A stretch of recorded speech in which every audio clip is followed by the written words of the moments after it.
Olá, queridas, queridos, querides, sejam bem-vindos para um primeiro movimento do Conecta Coração.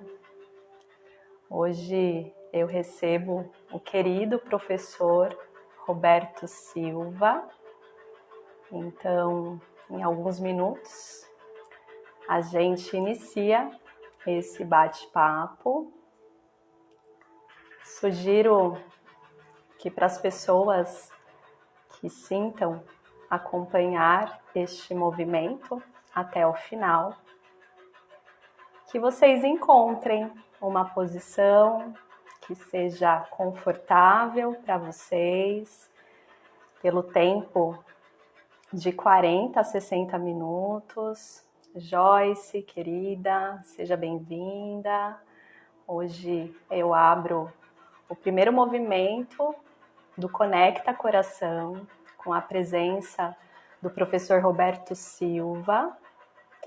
Então, em alguns segundos, eu imagino que ele esteja aqui com a gente. Peço também, se você sentir que o tema desse conteúdo, que é integrando estados de presença para a transformação humana, que você convide mais pessoas para acompanhar esse movimento. Então, existe um recurso aqui, que é uma setinha. Então, você pode clicar nessa setinha, nesse aviãozinho, e convidar algumas pessoas para esse movimento também. Professor Roberto online agora, Gigi, Joyce, sejam mais uma vez bem-vindas. Professor, estou te enviando o convite para a gente iniciar. Só um momento.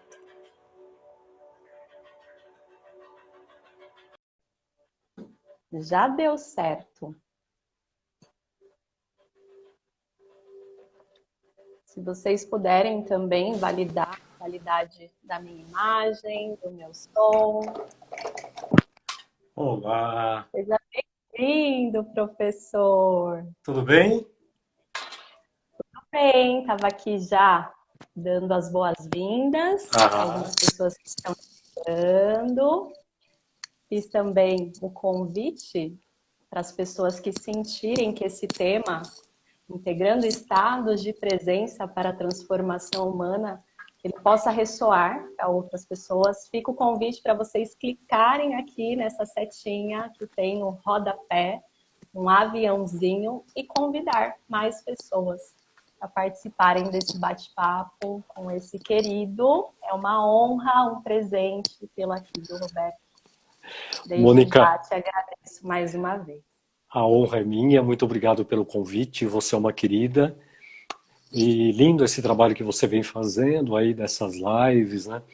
Eu acho que é extremamente importante esse momento, esses encontros, né? Eu acho que são momentos para que a gente possa compartilhar, dividir as experiências. Eu acho que é muito bem-vindo. Muito obrigado pelo convite. Estou muito feliz de estar aqui. Agradeço, professor. Estava aproveitando aqui também, enviando o meu aviãozinho para algumas pessoas assim, que Ótimo. possam se beneficiar desse conteúdo. A proposta é que ele fique gravado também, né, professor? Uhum. Essa é uma intenção para que outras pessoas aí no decorrer da semana possam também acessar esse Legal. conteúdo. Carol, Muito bom. Bianca, queridas, sejam bem-vindas. Professor, para a gente começar, eu quero desde já te deixar completamente à vontade, mas me chega de você se apresentar. Então, Ah, contando um pouco aí dos registros da sua história, da sua conexão com a meditação. Então, é um uhum. convite, uma forma aí da gente iniciar esse Iniciar. bate-papo. Legal.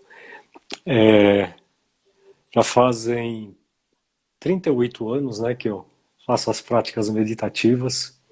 E como começou isso na minha vida, né? Bem lá atrás. No Chegando à momento. idade. Pois é. um momento assim um pouco complicado, né, que tudo isso apareceu na minha vida. É, na verdade, eu sempre tive uma tendência, um chamado a trabalhar com pessoas, desenvolvimento humano. Mas é aquele tipo de coisa que você vai deixando para lá, né? Você tem uma profissão, você tem uma estabilidade, e aí você começa a deixar as coisas de lado. Mas mesmo assim, quando eu escolhi a minha carreira acadêmica, eu fui fazer sociologia, que tinha a ver com gente, com pessoas, né, no macro. Mas desde muito cedo, sabe, Mônica, eu me interessei em saber quem era eu e o que eu fazia por aqui. Entender um pouquinho mais profundamente do que se tratava tudo isso. Em um dado momento da vida, eu tive alguma questão de saúde, e aí eu comecei a ir por esses caminhos. Comecei por esses caminhos, inicialmente praticando yoga. Comecei praticando yoga. Eu sempre tive movimentos corporais. Desde que me conheço por gente, eu sempre fiz alguma atividade corporal. Natação, academia, esse tipo de coisa sempre esteve presente na minha vida. Mas aí eu comecei a me direcionar para o caminho das filosofias orientais, né? Começando pela yoga. E aí, nesse momento, a yoga também começa a despertar em mim esse interesse pela meditação. Só que eu tinha interesse por um específico tipo de meditação que eram praticadas em escolas místicas, né? Escolas fechadas, escolas místicas. E num dado momento, indo praticar yoga com o meu mestre de yoga num parque, eu me deparei com uma pessoa que abriu uma porta para mim, para eu fazer parte de uma escola mística. E ali eu comecei as meditações e nunca mais eu parei. Nunca mais eu parei. Me aprofundando, e essa escola com conhecimentos egípcios, né? Meditação egípcia e conhecimentos egípcios das antigas tradições. E a partir daí eu fui me interessando muito por outras filosofias e bem lá na frente eu conheci o Tai Chi Chuan e comecei a praticar Tai Chi Chuan e comecei a me interessar por taoísmo e por budismo não no aspecto religioso, mas no aspecto filosófico, né, de todos esses conhecimentos. E aí eu comecei a me aprofundar cada vez mais nesse mundo meditativo, se assim eu posso dizer. E conhecendo novas técnicas e de repente eu estava passando para o lado do desenvolvimento humano, né? Começando de uma outra maneira. Eu acho que a minha primeira investida foi como coach mesmo. Comecei meu trabalho como coach, e eu tinha uma formação em programação neurolinguística. Aí eu fiz um programa internacional de trainer em neurolinguística e comecei a trabalhar dentro dessas áreas, mas muito vinculado com as meditações. E aí eu comecei a perceber também que as pessoas me percebiam de uma forma diferente, né? E o Tai Chi começou a fazer parte da minha vida, e eu sou um praticante de Tai Chi, de Liang Kun, de Qigong, mas são práticas que eu faço diariamente. E são práticas meditativas, totalmente integradas. Totalmente integradas à vida. Eu vivo isso, né? Eu vivo isso. E mais à frente começou a surgir no Brasil mindfulness. E mindfulness é algo que é desde os anos 70, mas no Brasil começou, acho que por volta dos anos 2000, mas só em 2010 que a coisa começou realmente a aparecer mais e as pessoas se interessarem mais, né? Nós, brasileiros, nos interessarmos mais pelas práticas de mindfulness. E aí eu percebi uma possibilidade de eu profissionalizar esse tipo de trabalho. E qual o objetivo principal? Poder levar para dentro das empresas. Fica mais fácil, né? você levar dentro deste contexto para dentro das empresas. E foi quando eu me engajei. Aí comecei a fazer curso na Faculdade Paulista de Medicina e me formei lá. Mas muito com a intenção de poder levar isso para dentro das organizações, das empresas e ter uma metodologia mais ocidentalizada, né, que pudesse abranger mais pessoas. Mesmo que todo o embasamento do Mindful tem toda uma filosofia por trás, né, e muito embasada no budismo, totalmente embasada no budismo, mas sem aspectos religiosos, totalmente laico, né, essas práticas. Mas quando eu percebi isso, aí veio muito de encontro com tudo aquilo que eu vivencio há muitos anos e tudo aquilo que eu acredito e tudo aquilo que eu sei dos benefícios. Não era algo novo para mim, né? Eu já sabia dos benefícios das práticas meditativas e de forma frequente, diariamente e por longo tempo. E foi aí que eu comecei a também criar os cursos abertos também, e recrutar alunos. E aí eu percebo que existe sim uma maior sintonia, uma maior receptividade por parte das pessoas quando você fala de mindfulness. Porque são práticas que demonstram ali todas as possibilidades de práticas meditativas. Desde as contemplativas, né, até as em movimento, né, que muitas pessoas se identificam mais. Mas tudo faz parte de um mesmo pacote. É necessário que se pratique tudo.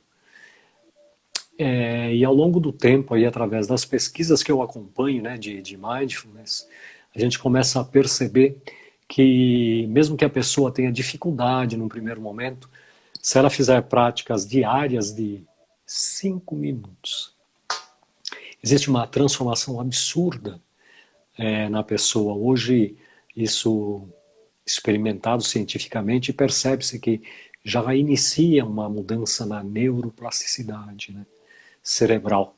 E aí a pessoa começa, assim, a perceber os benefícios e consegue levá-los para a vida.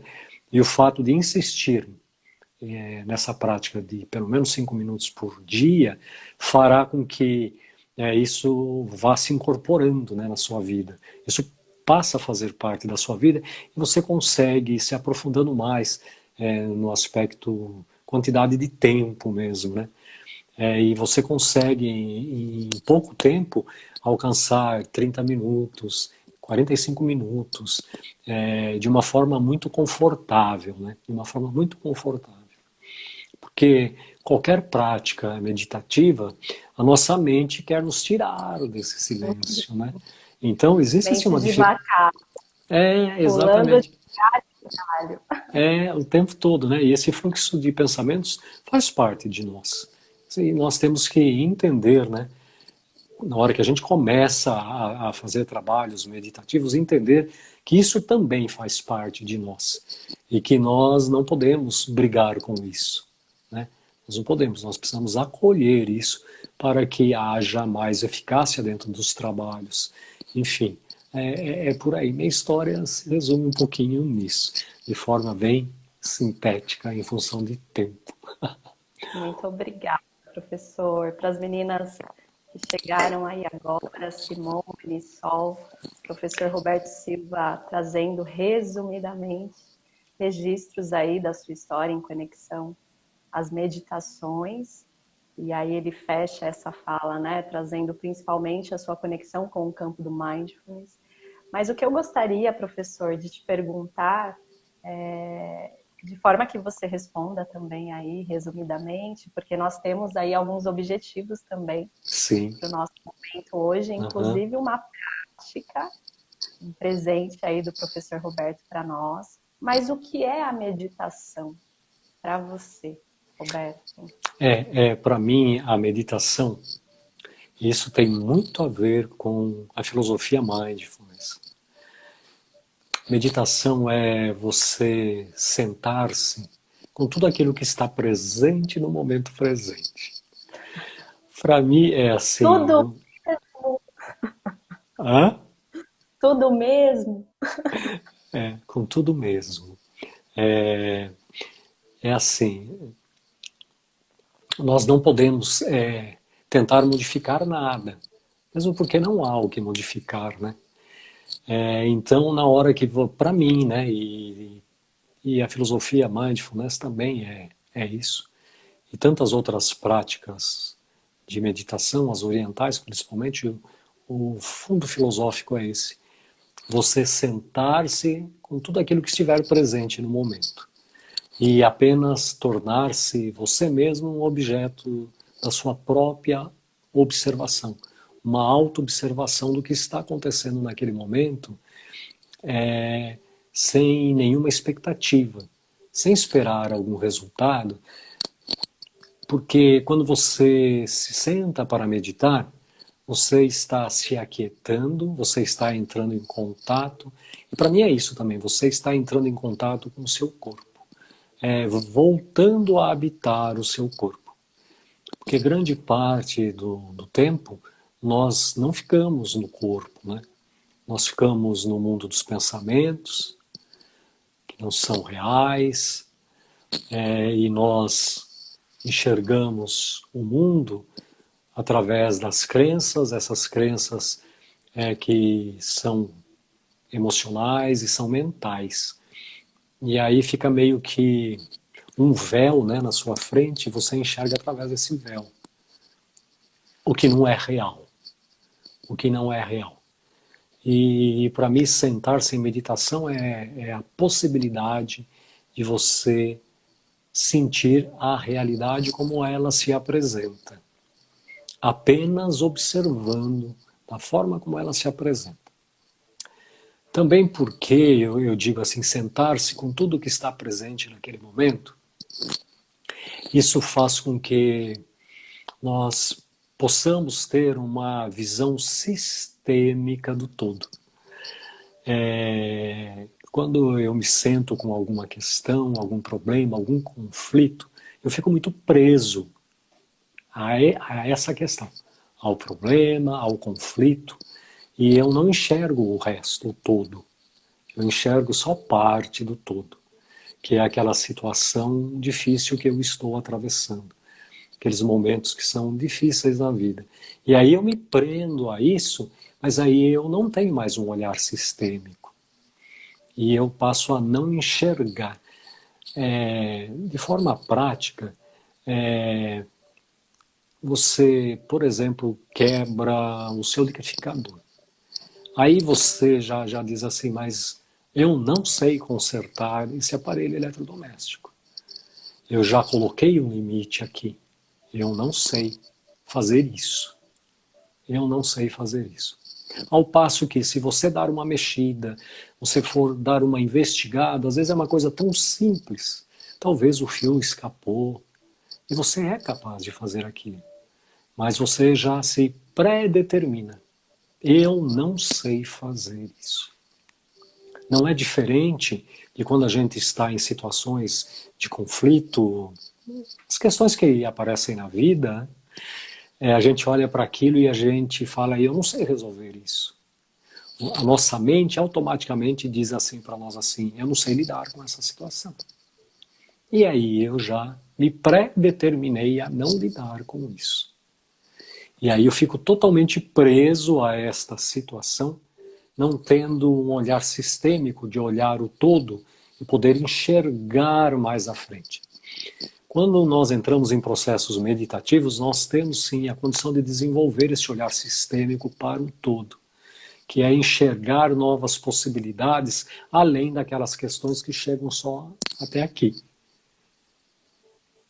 E quando eu fico preso a isso, aí gera ansiedade, estresse, e muitas vezes nos conduz às depressão, né, às depressões. Por não ter esse olhar sistêmico amplo e ficarmos presos aos movimentos mentais, os pensamentos e as nossas emoções que não são reais. Não são reais. Porque se eu estou habitando o meu corpo, estou totalmente consciente de tudo que está acontecendo ao meu redor, e eu, num primeiro momento, eu olho para isso e, ok, você está aí e eu estou aqui. E agora, faço o que com você? Então eu vou procurar uma solução a partir daquilo e não ficar preso àquilo. Se você tem uma questão, por exemplo, algo prático, né? Eu não estou bem no meu emprego e vem um sentimento aqui, pensamentos de que eu poderei ser despedido. E ao invés de eu tentar entender o porquê desses pensamentos, por que isso está chegando até mim nesse momento e procurar informações mais palpáveis, eu tenho liberdade de conversar com meu superior, meu líder, ou no RH, e procurar saber, olha, eu estou... Mas não, nós ficamos alimentando esse processo, e aí Criando começa a... historinhas cabeludas. Historinhas cabeludas, sabe? Isso vai se desenvolvendo e a nossa mente não para. E esses pensamentos, mesmo que não reais, eles provocam algumas emoções reais, né? E aí eu começo a ter emoções. E na hora que eu começo a pulsar essas emoções, o que vai acontecer? Gerarão mais pensamentos. Mais pensamentos desencadeiam mais emoções. E fica um círculo vicioso, e aí eu fico perdido nisso, eu não consigo ter uma saída. E existe um movimento dessas informações se manifestarem também na dimensão física, né, Roberto? Com certeza, porque assim, e por que a primeira prática que se faz na escola de Mindfulness é voltar para o corpo, conhecer o corpo. Porque nós não conhecemos os nossos corpos. Como nós não os habitamos normalmente, a gente não os conhece. Né? Apesar de nós estarmos o tempo todo conectado com o todo. Conscientemente nós sabemos disso, mas nós não fazemos isso. Num primeiro momento nós somos, isso é real, nós somos seres individualistas. Como assim? Com relação ao tempo e ao espaço. Individualista no nosso tempo de vida. Cada um tem um tempo, um período de vida. E o espaço é o seu corpo. Então, com relação a tempo e espaço, você é um ser individualista. Que você habita o seu corpo e você tem o seu período de vida. Então, existe uma individualidade aí. Mas, fora isso, nós estamos conectados ao todo, nós fazemos parte do todo. Essa visão sistêmica, nós fazemos parte do sistema como tudo. A natureza, minerais, as plantas, todos os